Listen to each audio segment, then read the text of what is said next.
All right. Well, welcome to the show today. My guest today is Jordan Michaelides. He's the host of the Uncommon podcast, where he interviews unique individuals to help the audience build knowledge, skills, and mindset. He's also the co-founder and managing director of Neuralle, which is a digital agency specialising in creating audio and video content that generates growth. He's also the head of partnerships at CoinJar, which is a venture-backed digital currency exchange based in Melbourne. I want to bring Jordan on the show to find out what he's learned from interviewing so many unique and interesting people, how he grew his agency, and what's next for him. So Jordan, welcome to the show. Thanks for having me. Of course. So I'd love to start a little bit on your background and your story. So I was just curious, is entrepreneurship or being sort of entrepreneurial, is that something that's always been the case for you growing up, or what's a bit of your background? It's interesting when you gave me that note, I was thinking about it, I'm like, I mean, the hindsight bias is always so useful because you're like, you can go back and point to all these examples. Oh, yes, I was an entrepreneur. But in all honesty, I don't think I was. I think I just wanted to earn money. The very first instance of me trying to earn money was I had a little plastic miniature saxophone thing at the age of 8 or 9. And I sat out on the veranda of my parents' house, played that and pretended I was busking. For some stupid reason. I was just thinking back to this, and it obviously resulted in nothing at all. And then from there, you have little jobs, but I think my first job was delivering medicine to old people for the local chemist. And that was amazing because I'd earn $10 and all my tips I'd spend on lollies to sort of treat myself for the hard 2 hours work. But I think it was like the first time I really realized that I wanted to make money on my own stead rather than working for people was when I started going to a private school because my brother and I got a scholarship, and a lot of the kids had extra cash. So they'd have like $50, $100 notes at the age of 13. It's big and money they'd at be buying 13. stuff. Yeah, it's a lot of money. And particularly back then, it was, we're talking like not 20 years ago, about 15 years ago. And yeah, they would just... they would buy crap, and I thought, well, my mum makes all this beautiful wog food. Maybe I could get her to make some extra, tell her I'm a growing boy. And I used to sell like salami and mozzarella sandwiches to rich kids for like $10 a piece. And then I used to use that to go buy food from the tuck shop. So that was sort of the first moment. But I think it was really just growing up around my family. I mean, my dad's a third generation printer. Every single couple, like uncles and aunties, run their businesses together. And I think really growing up in that environment showed me that doing that sort of thing was the best way to go about it in life, I think. Yeah, that's cool. I'm curious, when you were slinging salami to private school kids back in the day, did you feel like you didn't belong there because you weren't carrying around 50s or 100s and that kind of drove you, or were you looking for acceptance, or did you think about what that was? It's interesting because I think if I think about that time in my life, I know that in year 7 and 8, so when I was 13, 14, I was bullied quite a lot. I don't know why. Maybe I had a different last name. If you look at me, I've got quite a fair complexion, so I look like most of the kids there, but I think it's just because I was a little bit different. I think if you come from a sort of lower socioeconomic status, you have things that stand out. You don't have the nicest clothes.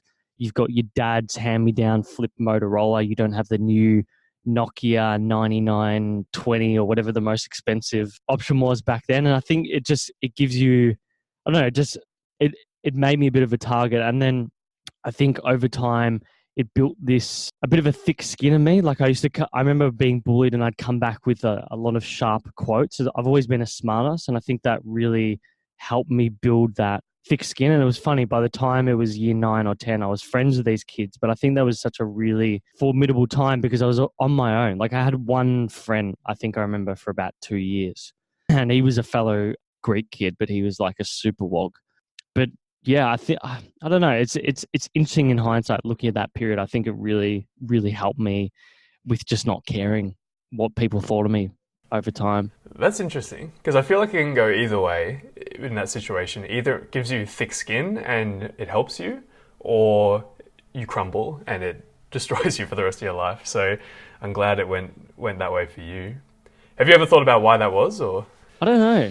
I think it's just sort of there's like an element of nature and nurture there. I think it depends on the individual. Like I've noticed over time that if I'm challenged with something, like I do better in environments where I'm really under duress, if that makes sense. Like environments where things are sort of status quo, I become like I'm an inherently lazy person. And I find that that starts to seep in more and more. Whereas when I'm under duress and I have responsibilities and things applied upon me, I really I really thrive off that. So maybe it's an element of nurture. Maybe it's saying I just saw, my dad nearly went broke when I was born in the printing business and sort of worked insane hours when I was a kid. I never ever saw him up to the age of 7 or 8.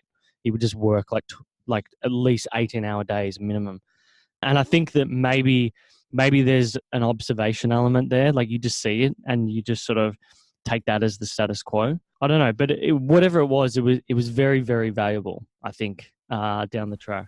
Did you miss your dad when he wasn't there, or did you kind of look up to him as an inspiration, as someone who was hardworking in his Yeah, business? 100%. I was always looking for my dad's favor. There's no doubt about that.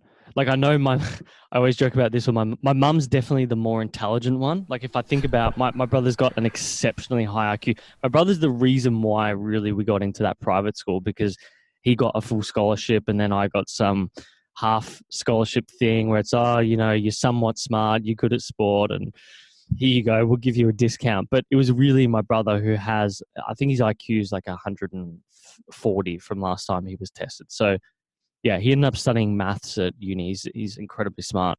But my mum was the smart one, but like me, she's quite not lazy, but she's a lady of leisure. She likes to relax and do her Sudoku. But yeah, my dad was just never, he was just never there, man. Like, I don't know how else to explain it, but growing up, like, we would see him on the weekends. So he would work Saturday mornings and maybe he'd probably take us to the footy and Sundays in those early years, he was really not around. And as I've come to grow with age, I think you sort of appreciate that because, again, going back to that story of him nearly becoming bankrupt, I mean, the business he had with his brother nearly went bankrupt in 91 during the financial crisis here in Victoria. And to put in context of those hours, like when I was 1 year of age, he had a mortgage, he had me and my mum.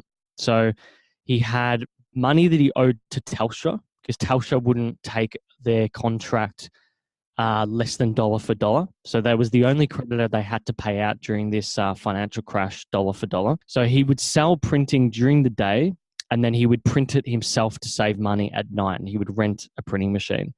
And so he would start at like 8 p.m., finish at about 3, 4 a.m., come home, sleep for 5 hours, and do it all over again. He did that for about 18 to 24 months. Wow. Yeah. And then the business just grew from there and he just kept working and working. And, it's been interesting trying to help him to relax over time. But yeah, I guess that's sort of the context of that environment, I guess. That's incredible.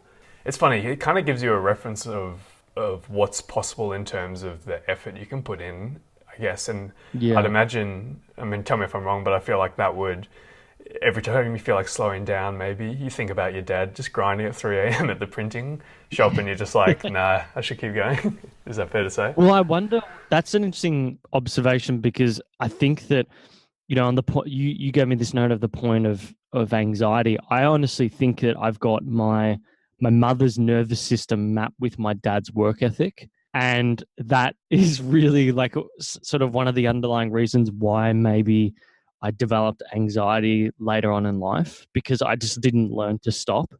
I didn't learn the tools necessary to give my brain a way to relax. And I think that really caused it later on. Tell me about that. How did that manifest? Well, I've tried to think about it. I don't know. I think speaking to many psychologists and I've actually read the DSM as well, which is sort of the book that most psychologists use to diagnose people. Just because I'm genuinely intrigued by that sort of stuff. I think you've got personality traits which lend to having these sort of issues. I think. For most people, and then your environment can really accentuate it. For me, as a kid, I remember before, I don't know if you ever got this, but before playing like football, I'd always need to like pee. I had that sort of nervous need to pee. And then when I did rowing later on at high school, I always used to vomit before a race. Really? Like I would, yeah, like guaranteed. And my coach one race, he came up to me. He's like, "You haven't vomited yet. Are you okay?" Like, yeah. And funnily enough, that was the time I was going to quit rowing, so I just didn't really care anymore. So I've always, and so the way the psychologist explained it to me is like you exhibit your stress in the gut, and that is sort of that's how your symptoms manifest, and everyone's different. So anyway, I got to probably the age of 19. I started having sort of elements of anxiety, panic attacks. I thought I had heart problems. I remember for years I was running to and from the emergency room at Sandy Hospital, and they would just tell me every time, "Look, it's all in your head. You know, go get it sorted." And as it turned out, I had IBS. So the symptoms I felt were gut related, but it would, obviously when you have anxiety, you think, "Oh, rib pain, I'm having a heart attack." And particularly when you're stressed out with work. And for me, that was what it was. I was working 40 hours a week plus uni because I wanted to be a sommelier, like a wine taster. So anyway, it went away for me. I didn't really deal with it properly. I dealt with the IBS. So I'm dealing with the underlying issue of, I'm dealing with the symptom of the issue, which is feeling it in your gut. And then we get probably a couple of years ago where the agency starts. So we're doing the podcast, the agency starts, and the stress is just too much. And all of a sudden, I start having some of these issues again. And it starts manifesting in a way where I get a really dry mouth when I have anxiety, and it started developing into issues swallowing food. And it got to the point where basically I started pureeing my food. And for about 6 months, I was just eating pureed chicken, veggie, and rice soup. Wow. For 6 months. Yeah. I think Lauren and I, my partner, we had not gone out on a date for 18 months. So a dinner date for 18 months. Yeah, you can't really order blended chicken at a restaurant. Yeah. Some restaurants would do it. Like if we had an occasion, they'd look at, like we'd ask ahead and they'd do it and they'd be like, "Oh, what the fuck is wrong with this guy?" It was horrible. And I'm just like, I think about it now in hindsight, and the shit I put my family and friends through it was tough, but I was adamant that I was going to get this issue fixed myself and not in any other way. And long story short, I eventually saw a psychologist, which I'd already done in the past. I got a mental health care plan. I did 2 cycles of that, so 20 sessions. And it got to the point where I fixed most of the anxiety issues through just hard working on it. But eventually they got to a point that, look, you need to take something because you obviously are a person who has like panic disorder. So ended up taking something called fluoxetine, which is it prevents me from panicking in the moment of eating. And that has been a monumental help because it sort of blocks me in that moment of panic when I would be eating. So my panic was a fear of choking on food. And that has really sort of removed all the barriers I needed to fix the last issues. And so I guess that's where I'm at with that. But it's certainly taught me a lot about anxiety, you could say. Yeah. Wow, what a journey. That's incredible. Yeah. And is it pretty manageable for you today, or? Yeah, I'd say it's pretty manageable. I don't know whether I'll need to stick on. I'm at a pretty low dose of this thing. It's about, I think it's like 10 or 20 milligrams, which, someone who has a full-on anxiety or depression could be taking up to 200 milligrams. So that's just, for context, it's quite a low dose. But I think it's given me what I need. I honestly think that a change in situation will eventually fix it. Being able to work for myself full time will probably fix it. But yeah, it might be one of those things where I just have to manage it for the rest of my life. If it means I can go out for dinner dates, I'm cool with that. Wow. Yeah, well, thank you for being open and sharing that. It's I think it's a topic that a lot of people are not necessarily willing to talk about, but it really helps when you do share it, because you learn. So many people have things like this going on and they think they're alone. So the more people share and open about it, the better. Well, I think a lot of people mistake stress for anxiety. That's another thing as well, is a lot of people say they have anxiety, but really it's just they need to make changes in their lifestyle, exercise better, eat better, sleep better. Sleep has been the biggest thing for me. I sleep 9 hours a night now. Beautiful. Just because I have to. Yeah. So amazing.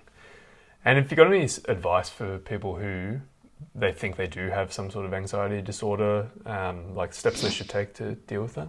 Oh, just go see someone. Just go see someone straight away. Like, get perspective, because it's just a waste of your energy and time. I mean, half the issue with anxiety is you waste so much energy. Like, you're just in your head so much. You can't really get anything productive done. Like, I'm lucky that I had the podcast because it sort of added that pressure of, well, people are wanting you to do this and you love doing this thing. So you keep on with it. But there's countless times where you'd find yourself just standing in the shower, just sort of eyes glazed over, staring, just thinking about stuff that is completely irrelevant. I just say that being mindful and present, and you'd know this doing the 10-day meditation retreat, right? Like, you just need to find ways to get out of your head. So the best thing you can do is get an outside perspective. Yeah, no, that's great advice. So what came first for you? Was it the podcast or the agency? It was the podcast. How did that come about? Well, I had a blog and I used to write like these snippets every Monday. So I'd read things during the week on sort of cognitive science, psychology, performance, all that sort of stuff. And then I'd publish about 3 of them a week. My partner would she's a graphic designer by trade, and she'd make it look good. And then we'd send it out in a mailer. And I think about 150 people were on the mailing list and maybe 300 people would read it every week. And I was just like, well, I don't know whether this is going to go anywhere, but I like to communicate. I knew that. And I like to talk about interesting topics. And then I was probably like yourself, following Tim Ferriss, and he's like, oh, everyone should go start a podcast, even if it's 8 episodes. And I was like, all right, I'm going to go do 8 episodes. It'll make me a better salesperson, better at listening, better at talking in general. And so I was like, all right, let's go do this. What's the name? It was actually just called Uncommon Podcast. We eventually just dropped podcast in the title. And I recorded 6 episodes to start, and I conned my partner into editing them all for me. So I've put together the first episode, but I've never edited one since. That's good. Good on you. Yeah, very, very good. I mean, obviously we do this all together now, and we co-own the business, but I think back in hindsight, like, I really did con her into helping me out with it. And we just started, like, and then people said, oh yeah, this is interesting. We had like what do we have? I felt like we had a prize to start in the beginning to get reviews. Like, we gave away a Apple Watch, a Kindle paper book, like a white, I think they call them paper book white, $200 Kindle book, and a voucher for Amazon.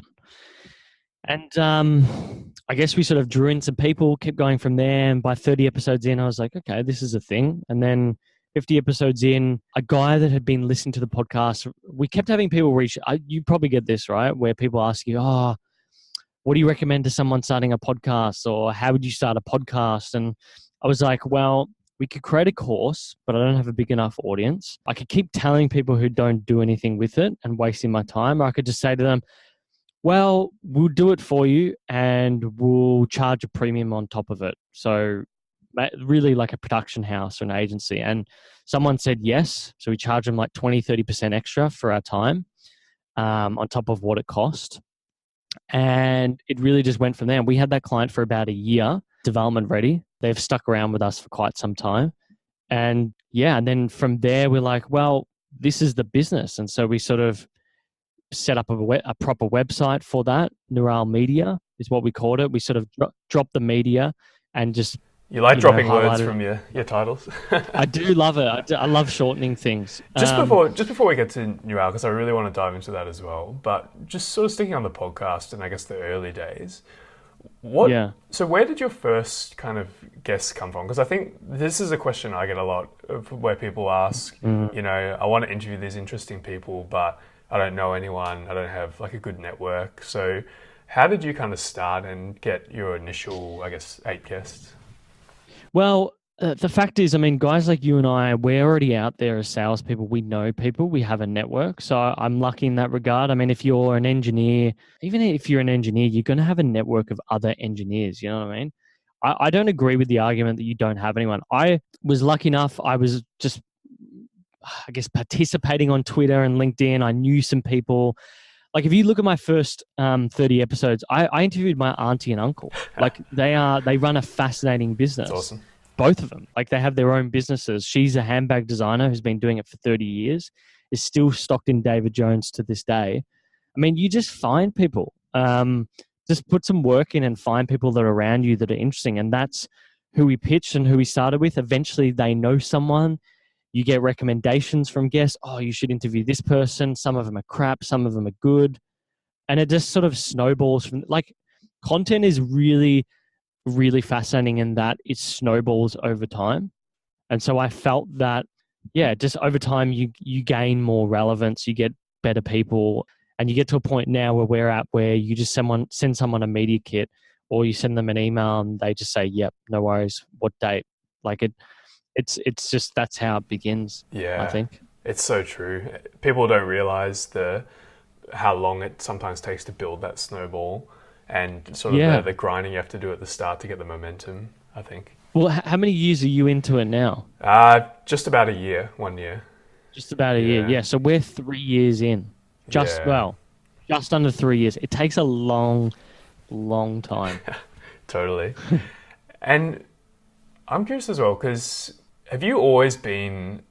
I want to know how much sort of research you do beforehand, because there was one interview you did that I was listening to with Marty Fox, who's, I guess, a real estate developer. And you brought up in that interview a video that he posted on some obscure place, like back in the day, of him doing his first auction. And he was so surprised that you were able to somehow dig that up. And I noticed those things because it takes a lot to kind of dig around and find all these small things that can actually make the interview great. So how much time did you normally spend preparing to interview your guest? I actually don't spend, I feel like I spend like actual 2 hours of writing per guest. So 1 hour of jotting down initial notes, maybe an hour of searching, and then throughout the day if they've done, the best is when they've done interviews, because then I can just listen to stuff throughout the day. So I just consume everything they've ever done, whether it's on YouTube, podcasts, Google. Audio and video is the thing I like to consume. And so I do that, and then it'll come around to the Tuesday before the interview and everything's already in my head. It's all on the paper. So I have sort of like a general template of the structure I want to go. And then I just type it out, and I do it within an hour. I sort of structure a bit more biographical, if that makes sense. And sometimes you're lucky. Sometimes you're lucky with people like Marty. Sometimes you're lucky so I always look for like inside jokes and inside things. So if a guest knows a prior guest or something like that, I always ask, like, do you have an inside joke? Or sometimes I'll even ask, can I speak to your partner? So sort of some of the older guests, I've had guests who are like 70 and 80 years of age, and sort of there's not much information on them on the web. I'll often call them up beforehand and chat to them, sort of like how we caught up for coffee, or I'll just call up their partner, so wife or husband, and just really find that information. But I think the art of the interview is all in preparation. Charlie Rose, before he became a serial sex pest, was probably one of the greatest interviewers in the world and referenced repeatedly in America. But his whole shtick was about preparation. Preparation prevents piss poor performance and makes you look really good, I think. Yeah, I could not agree more with that. That's amazing. So with your guests that you choose to interview, is it a lot of the time something you're just really curious about yourself and you want to scratch your own itch and find out about that? Is that kind of how you go about finding these people, or? Yeah, it's interesting. I don't know. There's no real... I know that we need to cover people in business, politics / influence, sport, and health. So that's sort of the key areas. And the things that I excel in are often like business and politics. So more people there, and we often have a business angle. So let's say we get an influencer in, a social media influencer. I'll often cover the business element, whereas they are often asked things like, "Oh, how's your relationship?" or like, "What's your favorite bikini?" And it's a really... They're often surprised because it's not a boring conversation. It's actually quite intriguing, because influencers are amazing marketers. as an example. And everything has got a business angle in my mind. But in terms of how we just find people in the ether. You get to a point where we're now in November. So we're booked out till mid-Feb. Every week we've got an interview. Some weeks we've got 2 because I don't want to be doing interviews over the Christmas break. And yeah, we're sort of getting to a point where you cold pitch people and they just say yes. Yeah. Think of it, like literally we just think of anyone. Like I want to interview Eddie Maguire and we're chatting to his manager at the moment. So yeah, you just pitch people. Some people just flat out say no, and who gives a shit? You move on to the next one. Yeah, totally. I found the same as well. You kind of your hit rate just starts to get a little bit better over time. At the start, maybe 1 out of 10 say yes, but then maybe next month it's 2 out of 10, and then it kind of just grows from there. So I totally it gradually gets better. And then you always get people who just never respond, but they're opening the emails because you can see it. Yeah.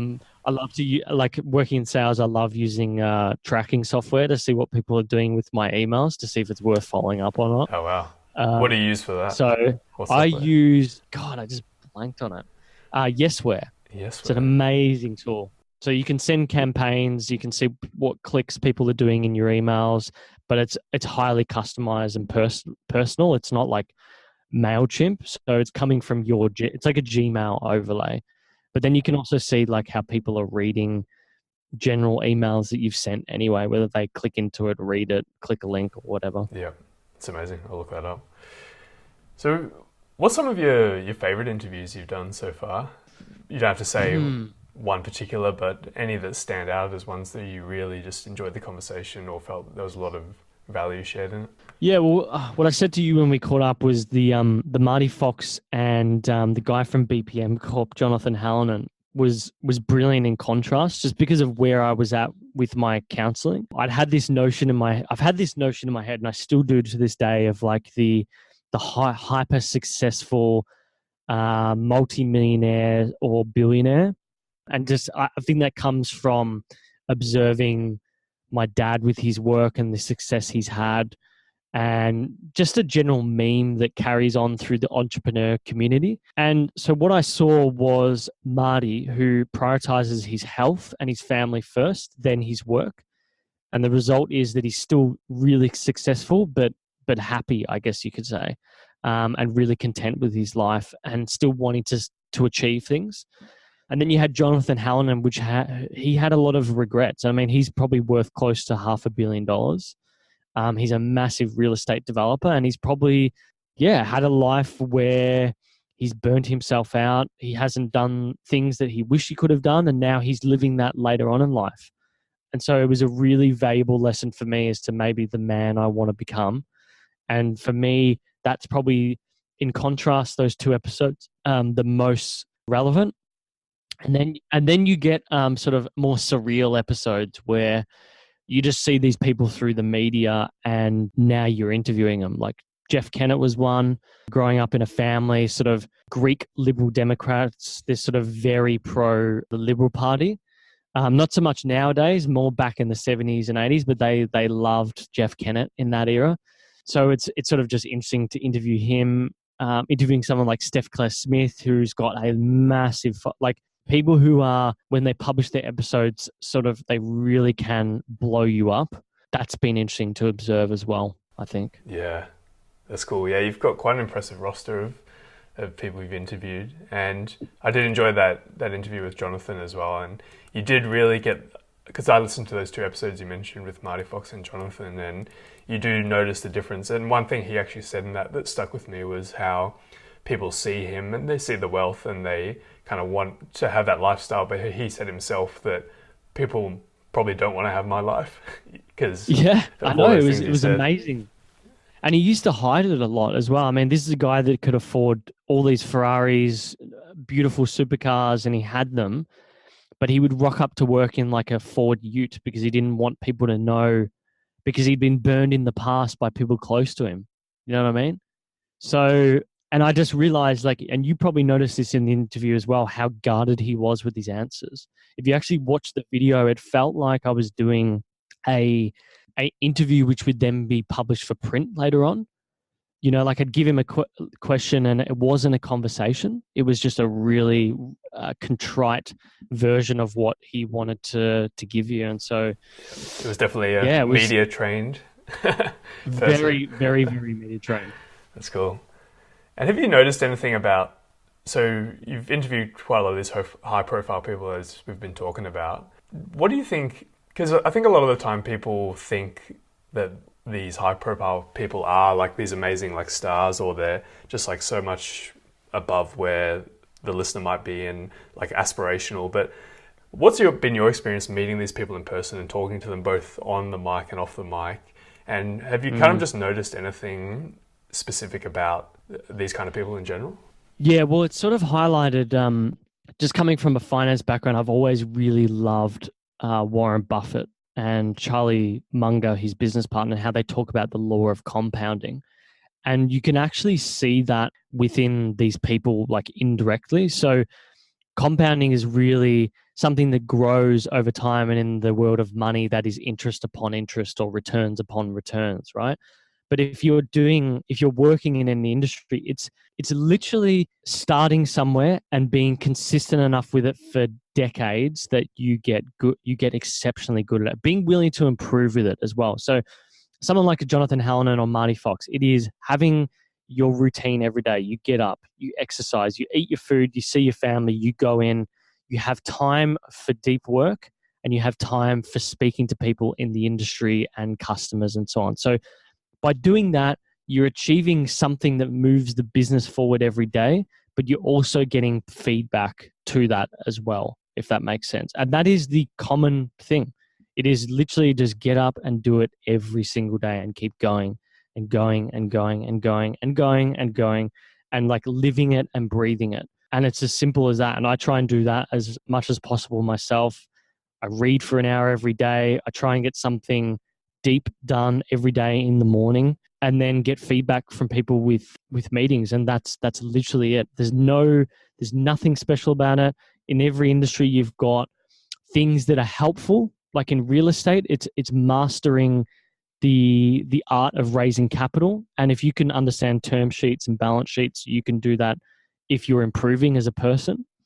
But you're going to do that in any industry if you're willing to improve day by day. And I think that is just the key thing that I've learned, and being consistent. A lot of people just give up, man. I mean, you yourself, how many episodes are you up to now with your podcast? Just coming up on 40. 40. Yeah. Fantastic. You won't stop. Don't stop, because no I've seen many people and they start and they get to about 10, 11 episodes and they get the pod fade. And they just, once you stop, you cannot start again. Yeah. I've never, ever, ever seen it. So just don't stop. That's good advice. And that's the way to do it, I think. I love it. Yeah, stay consistent. It's great advice. And you eventually just build that snowball, as you were saying before. So I'd love to talk a bit about your agency as well, because you kind of said before that it almost came out of the podcast, quite organically evolved into working with that client and doing some of their production. So yeah, can you just tell us a bit about the agency, like what you do specifically, what's going on with that? Yeah, so Neuralle is really just a full-service creative agency. The way it came about was, like I said, we had this client development ready. They're sort of in the real estate space, and they came to us and they said, can you make a podcast for us? And can you make some promo videos for us? And literally what we were doing. And so we did that for them. We had them for about a year. We built up enough of our processes that we were confident enough to take on more clients. And then we set up a proper website detailing what we'd done with both the podcast, because it's really dog fooding and showcasing what we can do R&D wise, and then what we'd also done with that client. When we put it out there, I think we got 3 people within my network that I knew pretty well. One was a former employer, and they came to us and said, can you do this for us? And then we got to a point probably a year later where we've got 10 to 15 clients. My co-founder and partner, Lauren, has gone full-time as creative director, which is very helpful. I split my time between CoinJar and that. And eventually I can see it getting to a point where I just have to go full-time, and it's as simple as that. And over time, we hope to expand to sort of full service, which would include your ad spending, data analytics and stuff like that. And really what intrigues me is sort of the Gary V model is where you build an agency, but you use that to acquire and develop brands. I'm not really into, like, I want to work with brands, really interesting brands, but I also want to build my own brands as well, because the agency business is incredibly tough. Incredibly tough. So yeah, that's sort of really where we're at now, and it's amazing because it pays for all the equipment we buy, the production of the podcast, Lauren's wage, and some spare cash to experiment with things. And honestly, if you told me that if I started out with a podcast, we'd have this, where we're buying all, $20,000-$30,000 worth of professional equipment for free, essentially, like it doesn't have to be paid for out of our pockets, then I'd just be laughing. And so, yeah, and that's sort of where we're at with the agency, I guess. That's amazing. It's a great project. And I love how, again, it's just been so organic from your own project with the podcast, and you're sort of on the tools, like using these channels and doing all these things for yourself. And then obviously other people can get value from that as well. And it's kind of just evolved there, which is great. Yeah. Was there any big, like, specific challenges? I know it's a challenging business overall, an agency model, but like, has there been any moments where you've kind of been like, why are we doing this? Not too many, actually. I mean, I'm a super stingy, so I'm always wary of budget. I think that just comes from that Greek background. But I speak to anyone else and they give me perspective and they're like, you're doing okay. It's all right. You can go purchase this new microphone to allow you to do this type of work or whatever it may be. The biggest issue for us has just been finding new clients, and I've slowly learned that what we have with the podcast and in general with this business, it is a massive networking tool. And that it's all about inbound opportunities, and developing that is really where it's at. I was doing, for the last 6 months, I've just been doing cold outbound work. And when I sat back and I was like, why we're just not really growing as fast as I would have thought. We might add a client every month or something like that. And I just went back and looked at all of our clients, and like 80% of them were just network. Like either they've been recommended, they'd come through LinkedIn, they'd seen the podcast, or they knew of me in some way. And I was like, well, we really need to change how we're going about this. And so now with a website refresh and more emphasis on inbound marketing, whether it's landing pages or, ads from LinkedIn, setting up my own YouTube channel, I've sort of realized that's really where we need to go. And that's sort of been the biggest perspective. But again, if we weren't doing something every single day, we wouldn't have realized that. That's good. And I think that's the key thing. Yeah. It's amazing that you were able to kind of take that step back and see that what you were doing was not really producing the results that you thought it would. Because I think it's easy for us to fall into that trap of we're doing something and we're kind of getting some results from it, but it takes a certain person, I think, to be able to step back and be like, well, let's actually analyze this. Is this the highest leverage thing we could be doing? And so it's great. Yeah, I think the big thing with that is that often people would do something, and you and I have probably seen it when we first started our podcasts, right? Like you see that initial download numbers, and I remember the first day we had 1 or 2 downloads, and then it was 5, and then next day was 0, and then the next day was 7, and sort of over time it grew and grew and grew and grew, and so you could see something in there. But with the agency side of things, the number of people that were coming on board wasn't growing. So either the product we offered was shit, or the way that we were going about telling people about our product wasn't good. So looking at the product, and I went and interviewed our customers, because we needed sort of like we needed something on the website anyway. And I just interviewed our customers, and it was clear that there was value that we were offering. And so therefore it came down to the fact that we weren't telling people in the right way, and they couldn't understand what our customers were seeing. And so I asked our customers, how would we go about that? And that, I think that really helped with that as well, is seeking advice often from your customers and outside opinions, because we all suffer from the introspection illusion, I think, where we think our ideas are the greatest ideas ever. So yeah, seeking third-party opinion is the thing I always do. Yeah, it's an important point to remember, for sure. Well, that's great. And one area of your life as well that I'm curious about is the whole digital currency. So you're working with CoinJar, which, as I said in the intro, It's a digital currency exchange based in Melbourne. And it's something I'm not super informed in cryptocurrency and digital currency. So I'm just curious, how did you get into that whole space and what kind of interested you in that? What do you know about Bitcoin? Anything? I know that I own a small amount and that's about it. I feel like that's the answer from so many people, Yeah. isn't it? All right. So how did I get into it first? Well, I never worked in media prior to this. It's my partner who worked sort of for agencies like I think it's Tattoo Group. I know she worked at Thinkerbell, PwC before she was working for us. So she's had more of that media background, whereas I worked in finance, and I started in the trading side. So running a trading desk for now a client of ours called Go Markets, and their focus was on FX, futures, CFDs, and things like that. I wanted to get into private wealth, couldn't get a job with JB Weir. They kept telling me I needed sales experience. So I went and worked on the customer service side of things in a data analytics business, which really we sold to like investment banks, trading desks, and all that sort of stuff. So I was dealing with sort of the people I knew, but in a different type of role. And then a guy that I worked with there, his name was Ash Tan.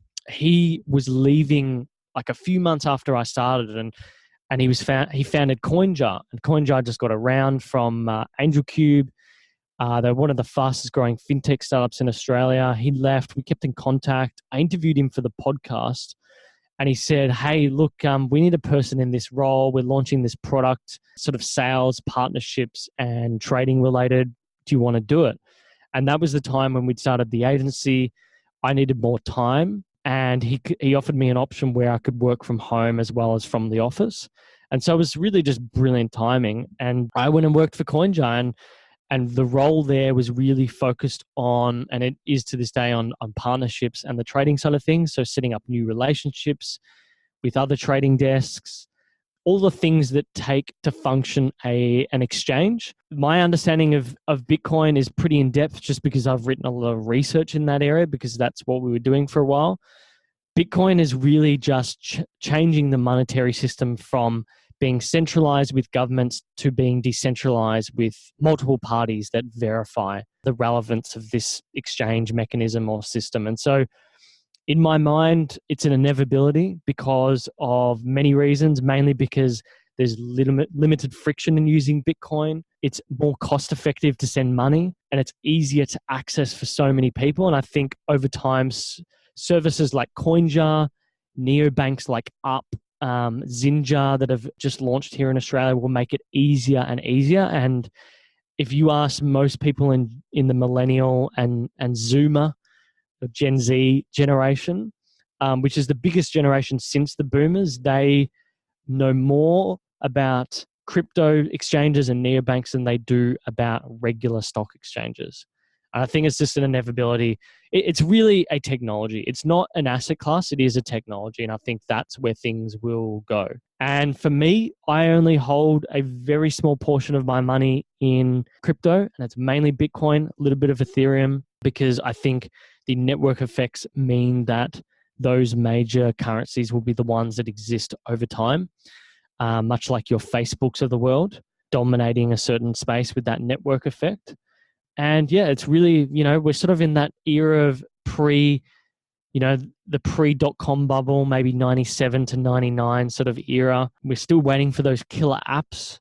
We're waiting for neobanks to integrate it. Samsung I don't know if you saw this, but Samsung just released the Samsung blockchain app, which is really a wallet.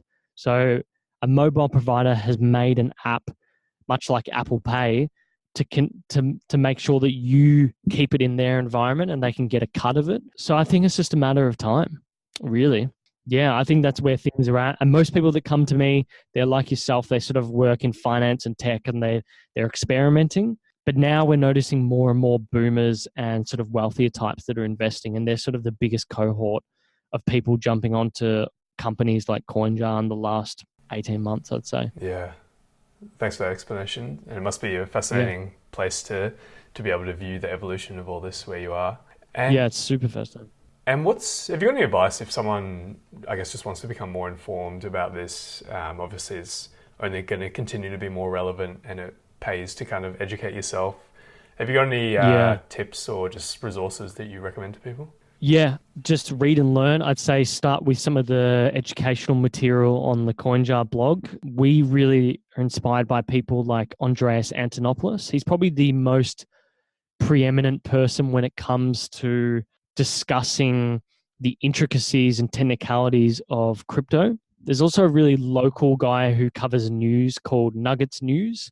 He does have a tendency to sort of fall into that boom and doom sort of mindset, which you get a lot of people from the gold bug sphere who move into crypto because it's Bitcoin is really sort of digital gold.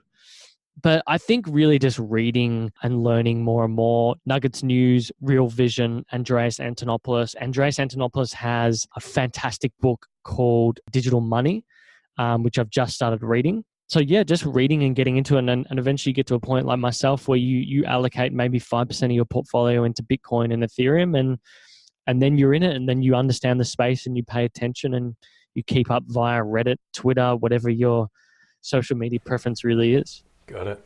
That's good advice. Cool. Well, this has been a very wide-ranging conversation, Jordan. We're sort of coming up to the end of the conversation here. It's been fascinating. But just a few quick questions to take us out. What's coming up next for you in the next, 6 to 12 months? You've obviously got the agency, the podcast. Have you got any big goals for the next 12 months or things you're working on? Yeah, I mean, the next 12 months, there's a few things we're looking at. Obviously going full-time with the agency, merging actually with my father's print media business, which is intriguing. Although businesses will remain separate, it's just obviously coming from his background with very interesting clients, it offers us a very, very good opportunity. So that is a big thing. Obviously, our studio, we're going through a major studio / equipment change at the moment. So neon lights coming. We're moving away from physical microphones to lav mics and shotguns. So moving to more and more of a studio set. And so we've been in conversation with some TV channels, particularly their streaming services, around what licensing could look like. And so that's sort of the most intriguing thing for us and what I guess the next 12 to 18 months holds, I think. It's incredible. Well, it's 3 years in the making and continuing to go up. So I'm interested to watch how it unfolds, which is great. Yeah. And I can see in the background you've got a big bookshelf, and you just mentioned a few books throughout this interview. Is there one book that you recommend that everyone should read? I knew you'd ask that because I was thinking about it when I was having a shower. It depends on the audience and where they're at. I've in the past recommended a book called Homo Sapiens, which is by Yuval Noah Harari, which I think is one of the most. I find history and anthropology fascinating when it comes to observing humans. So that one is an incredibly good book, but a lot of people struggle with it because it can be a bit too meaty for them. If that was the case, then I'd recommend, sort of as a gateway drug to thinking fast and slow, a book I just finished literally last week called The Undoing Project. So it's written by the guy who created The Big Short. I don't know if anyone has read the book or watched the movie. It's a fascinating movie, really, really well written. The Undoing Project is about Amon Tversky and Daniel Kahneman, and they're the guys who really discovered and tested the ideas of cognitive biases, which I think is probably the most useful thing you can learn to master, although you never do it in your lifetime, is just being aware of it. And I think that is a really, really good book to start with and sort of opens people up to, they'll want to read Thinking Fast and Slow, which is a pretty fucking dry book to read on the offset. But once you read that, I think you'll just be really excited to read Thinking Fast and Slow. So it really depends on the person, but I think one of those two is the way I'd go. That's awesome. Thanks for the recommendations. Put them on the list. So is there anything I haven't asked you, or just anything you really want to make sure you pass on to the audience before we finish up, Jordan? I just think to stick with listening to your podcast. I mean, you put in so much effort to doing this. People need to leave you reviews. Go tell other people about it. I mean, we struggle so much as podcasters. Just leave him a fucking review. Come on. It's hard to get people to do it. It's so hard. And it adds credibility. Give feedback to people like James and I. If you like this interview, go check out what we're doing. Uncommon _ show is where we're at on Instagram. And then from there, you'll find myself somehow. And just listen to some of the episodes.